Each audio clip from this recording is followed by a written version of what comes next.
بسم اللہ الرحمن الرحیم۔ حدیث مبارکہ رسول پاک صلی اللہ علیہ وآلہ وسلم نے فرمایا، تمہارا رب اپنے بندے کی اس بات سے خوش ہوتا ہے جب وہ کہتا ہے، اے اللہ میری گناہ بخش دے، کیونکہ تیرے سوا کوئی اور ذات نہیں جو گناہوں کو معاف کر سکے۔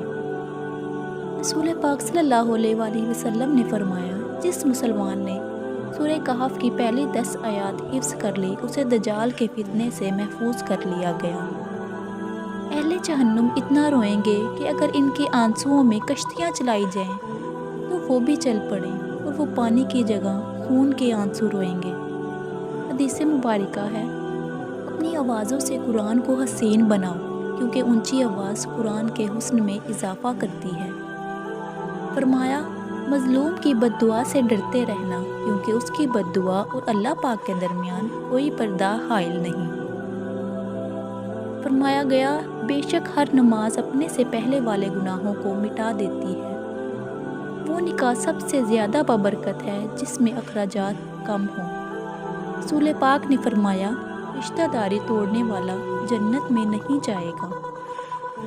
فرمایا گیا، جس گھر میں قرآن پڑھا جاتا ہے وہ آسمان والوں کو ایسا دکھائی دیتا ہے جیسا کہ زمین والوں کو ستارے دکھائی دیتے ہیں۔ تم صبح و شام 3 مرتبہ سورہ اخلاص، سورۃ فلق اور سورۃ ناس پڑھا کرو، وہ تمہیں ہر چیز کے لیے کافی ہو جائیں گی۔